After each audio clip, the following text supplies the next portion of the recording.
Halo sobat, selamat datang kembali di channel YouTube Timo Nariso. Oke teman sekalian, hari ini kita akan bahas tentang YouTuber pemula, khusus untuk strategi baru gimana sih membuat channel YouTube yang benar. Jadi stop teman sekalian itu membuat channel YouTube sekedarnya aja, atau yang penting buat channel YouTube, yang penting 1000 subscriber, 4000 jam tayang YouTube, udah. Habis itu biarkan aja YouTube yang bekerja, biarkan aja. Nanti rezekinya tuh akan datang dengan sendirinya. Enggak seperti itu. Jadi kita untuk menjadi seorang YouTuber itu ada beberapa tahapan yang perlu diperhatikan. Jadi buat teman sekalian, untuk YouTuber pemula harus memperhatikan beberapa tips yang saya bagikan ini. Yang pertama teman sekalian, harus fokus di satu niche. Ada beberapa orang yang belajar sama saya setelah mengirimkan channel YouTube-nya, dia itu bikin konten tuh sembarangan. Dia itu pokoknya bikin konten itu berdasarkan apa yang ada di pikirannya, dia bikin kontennya. Nggak bisa seperti itu. Jadi pertama kali teman sekalian, pada saat memulai membuat channel YouTube atau membuat konten YouTube, yang pertama yang perlu diperhatikan adalah niche atau jenis konten yang akan kita buat. Pertama teman sekalian, untuk membuat jenis konten yang akan kita buat, kita harus melihat kira-kira potensinya ini gede enggak. Kalau potensinya ini kecil, teman-teman jangan lanjutkan. Karena apa? Kalau teman-teman lanjutkan nanti sia-sia, akan berhenti di tengah jalan. Itu yang pertama. Yang kedua, jenis kontennya juga harus kita kuasai atau hobi kita, teman sekalian. Kalau semuanya teman-teman bikin konten yang bukan hobi kita atau yang tidak kita kuasai, nanti berjalannya waktu kita akan kesulitan membuat kontennya tuh kesulitan. Jadi yang pertama teman-teman, kita harus lihat potensi dari jenis konten tersebut itu bagus atau enggak. Yang kedua yaitu sesuai dengan face atau kemampuan kita atau enggak. Kalau sesuai dengan kemampuan atau skill kita, niscaya teman sekalian kita akan menjalaninya itu dengan mudah. Apalagi kalau kita bikin konten itu sesuai dengan hobi kita. Jadi buat teman sekalian, yang pertama adalah tentukan niche-nya dulu. Kalau udah dapat niche-nya teman sekalian, kita fokus di niche itu aja. Nah, gimana caranya? Kan ada yang bilang, "Mas, untuk bikin konten tuh kan susah sekali." Bahkan kalau kita hanya satu niche, teman-teman, biasanya tuh kita kehabisan ide. Nah, buat teman sekalian supaya nggak kehabisan ide, teman-teman berkunjung aja ke channel YouTube yang niche-nya sama dengan channel YouTube teman-teman. Nanti kalau udah berkunjung ke sana, lihat aja mereka itu bikin konten tentang apa. Nah, tiru teman-teman, tiru, tapi nggak sama ya. Kita hanya meniru mungkin mulai dari judul, pembuatan thumbnail, habis itu mungkin cara dia merekam video itu seperti apa, kita tiru. Video-video yang rame itu kita tiru teman sekalian. Itu adalah teknik menyiasati kalau kita kehabisan ide konten. Tapi kalau teman-teman itu punya ide konten sendiri, punya pemikiran sendiri, itu lebih bagus lagi. Selain itu teman-teman, sebelum membuat kontennya, teman-teman riset dulu. Riset itu banyak sekali teman-teman. Kita bisa menemukan banyak sekali kata kunci. Nah, dari kata kunci itu kita kumpulkanlah ke notepad. Setelah kita kumpulkan, nanti kita atur kira-kira dari beberapa judul ini kapan nih saya akan buatkan videonya. Nah, teman-teman atur aja. Yang kedua, setelah kita menentukan niche dan membuat videonya di channel YouTube kita, yang kedua adalah jangan sekali-kali teman sekalian itu melakukan share video kita ke media sosial. Karena begini ya teman-teman, algoritma YouTube yang terbaru itu sangat riskan sekali kalau kita melakukan share video kita ke media sosial.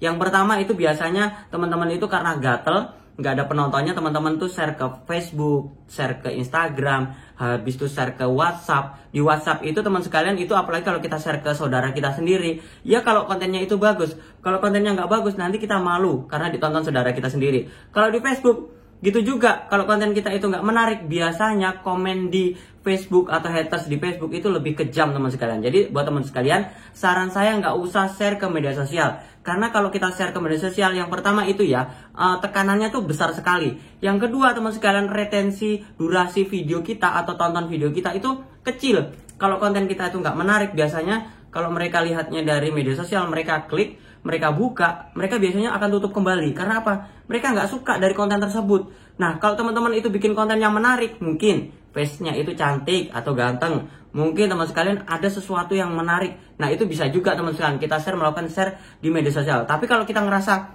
konten saya ini kurang menarik, apalagi konten saya ini konten tutorial, ini susah sekali nih kalau teman-teman ini kita share ke media sosial, mereka akan nonton video saya. Kecuali kalau teman-teman udah punya branding. Teman-teman udah punya branding, teman-teman itu dikenal sebagai YouTuber. Habis itu teman-teman tuh bikin konten tutorial tentang YouTube. Share lah ke media sosial, yang nonton pasti panjang teman sekalian. Karena mereka membutuhkan dari tutorial kita. Yang ketiga berikutnya teman sekalian, adalah kita membuat email channel YouTube-nya itu untuk nonton video-video yang senes.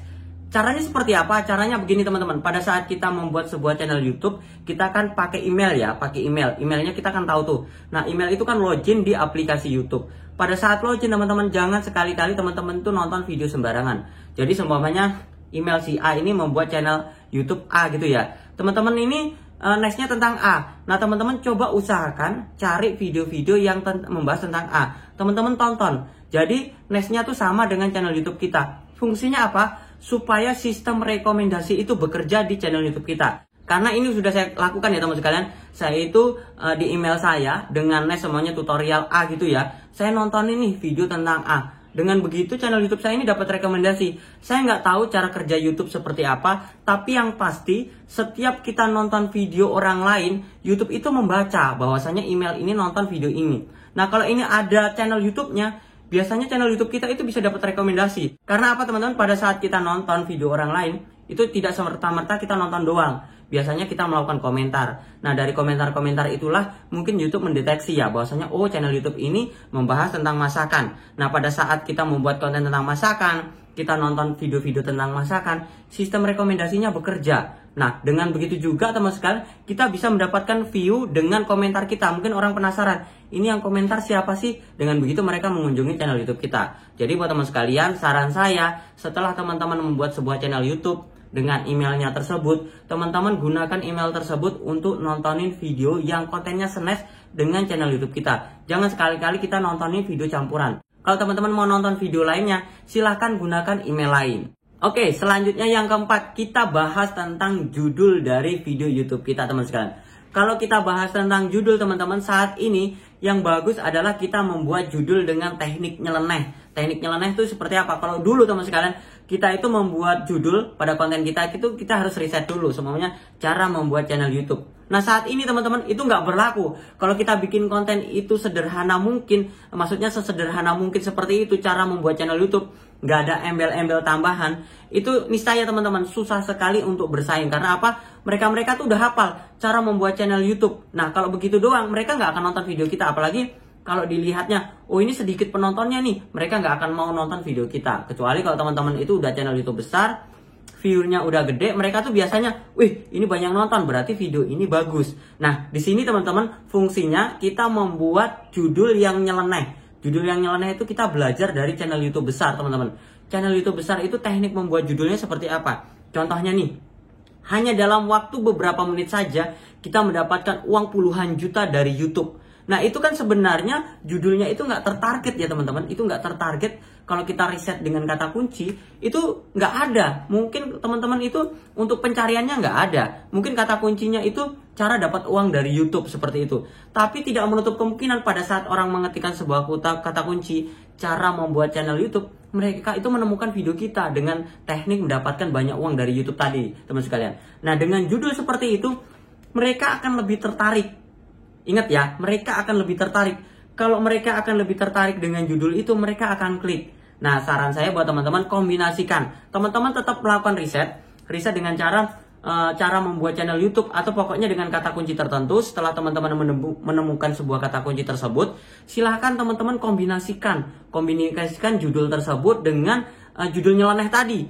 Nah, dikombinasikan, dapat judulnya, baru kita lakukan publik. Supaya apa? Supaya channel YouTube kita itu selain mendapatkan kata kunci dari set pencarian YouTube, mereka juga mendapatkan video kita itu dari sistem rekomendasi YouTube. Udah cukup jelas ya cara membuat judul. Jadi teknik membuat judul itu seperti itu. Berikutnya yang kelima teman-teman, kita akan bahas tentang thumbnail. Nah, di sini thumbnail banyak sekali orang-orang YouTuber pemula mulai membuat channel YouTube menggunakan thumbnail seadanya. Jadi pada saat mereka ngupload video, mereka itu udah nggak ngedit lagi. Pokoknya thumbnail yang ada itu udah dipasang gitu aja. Nah, di sini teman-teman, walaupun konten kita itu menarik, walaupun konten kita itu bagus, jika thumbnailnya itu nggak menarik, teman-teman, nggak bagus, bersaing di beranda YouTube itu nggak bisa. Kita akan kalah. Kalau sudah kalah teman sekalian, itu semakin hari semakin menurun. Karena CTR-nya pada saat orang mengetikkan sebuah kata kunci, pada saat bersaing, kalau mereka itu sedikit mengklik video kita, CTR-nya akan semakin menurun. Bahkan di beranda YouTube pun akan semakin menurun. Nah, di sini fungsinya dari thumbnail tersebut. Karena teman-teman, walaupun isi video kita itu kurang menarik, kalau thumbnail kita menarik, pasti diklik. Tapi bagus lagi kalau isi videonya menarik, judulnya menarik, thumbnailnya menarik, diklik habis itu mereka nonton berlama-lama, itu lebih bagus lagi. Channel atau video kita akan semakin hari semakin mendapatkan rekomendasi YouTube. Jadi buat teman-teman, untuk thumbnail buatlah semenarik mungkin. Jangan berpatokan sama judul ya. Jangan berpatokan sama judul. Buatlah thumbnailnya tuh semenarik mungkin. Mungkin kita nggak kasih tulisan, tapi gambar aja yang gede yang membuat orang penasaran. Kalaupun membuat atau menggunakan tulisan, gunakan tulisan yang seperlunya aja, nggak usah banyak-banyak. Contohnya ini ada yang membuat thumbnail itu menuhin layar, nutupin wajah, nutupin gambar. Tulisannya toh yang digedein. Tulisan itu teman-teman sebenarnya itu hanya mewakili sedikit aja. Karena itu sebenarnya udah ada di judul. Jadi kalau udah ada di judul sebenarnya pada saat thumbnail itu nggak perlu kita kasih tulisan, itu udah bagus. Yang penting teman-teman buat tulisannya itu semenarik mungkin, jangan nutupin gambar. Berikutnya lagi yang keenam, kita akan bahas tag dan deskripsi. Banyak sekali YouTuber pemula teman-teman sekarang tuh berbondong-bondong pokoknya pada saat ngupload video itu ngisi tag dan deskripsi. Pengisian tag dan deskripsi ini sebenarnya kita harus ngisinya seperlunya aja teman-teman, sesuai dengan keperluan. Contohnya nih, saya membuat channel YouTube, cara membuat channel YouTube. Nah, di dalam deskripsinya itu saya tidak menerangkan gimana sih urutannya membuat channel YouTube. Nah, di deskripsi itu kita harus isi sesuai dengan isi videonya. Kita tulis aja cerita tentang gimana sih cara membuat channel YouTube. Nah, di bagian tagnya teman-teman, jangan isi tag sembarangan. Contohnya nih, saya membuat channel YouTube, cara membuat channel YouTube. Tapi di tagnya ini saya isi Denjisi, Clarissa Adina, Timon Adioso, Insan Tutor, habis itu siapa lagi, pokoknya disebutin semua para YouTuber besar seperti itu. Jangan, kalau saran saya jangan, teman-teman. Tag isi sesuai dengan judul atau isi video kita. Pokoknya isi seperlunya aja, nggak usah banyak-banyak. Nggak perlu isi sampai dengan 500 kata, nggak usah. Isi aja seperlunya aja. Yang penting teman-teman, pada saat YouTube itu mendeteksi dari video yang kita upload teman-teman, itu mendeteksi benar-benar sesuai dengan isi videonya. Kalau mereka mendeteksi tidak sesuai, terkadang teman-teman video kita itu bisa tidak mendapatkan rekomendasi YouTube. Bahkan video kita itu bisa diabaikan oleh algoritma YouTube. Saran saya buat teman-teman, isi aja deskripsi itu seperlunya. Setelah isi deskripsi, di bawahnya tuh diisi hashtag. Hashtagnya tuh diisi seperlunya aja, mungkin 2 atau 3. Nah, di bawahnya lagi kita isi tag juga seperlunya aja, sesuai dengan judul dan isi videonya. Yang terakhir, yang ketujuh teman sekalian, yang terakhir adalah tentang pengeditan video. Jadi seperti yang saya bilang teman-teman, pada saat merekam membuat video teman-teman, itu ada 2 jenis video ya teman-teman. Yang pertama adalah jenis video yang kita ngerekamnya tuh posisi HP-nya tuh tidur seperti ini ya. Ada yang kedua yaitu posisi berdiri. Nah, kalau posisi berdiri itu kita ngerekam untuk membuat video short. Jadi buat teman sekalian jangan salah ya. Pada saat kita membuat video panjang, kita ngerekamnya posisi berdiri. Jadi pada saat diedit, itu kecil teman-teman. Nah, kita harus memposisikan. Kalau kita membuat video short, ya posisinya berdiri. Kalau kita membuat video panjang, ya posisinya tidur. Supaya luas seperti itu. Jadi buat teman sekalian, itu yang pertama yang perlu diperhatikan pada saat kita membuat video YouTube. Selanjutnya adalah pengeditan. Pengeditan tuh nggak perlu banyak-banyak diedit ya teman-teman. Sebenarnya pada saat kita melakukan pengeditan, itu kita cukup perlu memotong aja, memotong bagian-bagian yang nggak penting, bagian-bagian yang salah. Jadi kita potongin, habis itu kita buang. Jadi nggak perlu kita edit semuanya, dikasih efek, dikasih tulisan, dikasih yang nyeleneh-nyeleneh, nggak perlu. Tapi kalau teman-teman punya waktu supaya videonya terlihat profesional, lebih bagus lagi, kita lakukan edit supaya semenarik mungkin. Pada saat orang nonton video kita itu nontonnya berlama-lama. Salah satu contoh nih, channel atau video saya ini, yang saya bikin. Saya ini nggak bikin edit videonya tuh nggak semenarik mungkin. Yang penting bagian-bagian yang salah ngomong itu saya potongin, atau bagian-bagian yang nggak penting saya potongin. Pokoknya video-video yang penting baru saya publikasikan seperti itu. Jadi buat teman sekalian, jangan lupa edit videonya supaya orang-orang yang nonton video kita itu betah dan berlama-lama nonton di channel YouTube kita. Oke teman-teman, itu saja sharing saya untuk YouTuber pemula, strategi baru supaya channel YouTube kita cepat berkembang. Jadi buat teman sekalian, jangan membuat konten sembarangan, jangan setting channel sembarangan. Kalau setting channel sembarangan, membuat video sembarangan, saya yakin deh channel YouTube kita nggak bakal berkembang. Kita mau upload video 100 biji, kita mau upload video 1000 biji, bahkan mungkin lebih banyak lagi, nggak bakal bisa berkembang kalau target kita nggak kena. Oke teman sekalian, itu saja sharing saya hari ini. Jangan lupa like, comment, share, dan sampai jumpa di video saya berikutnya. Sekian dan terima kasih.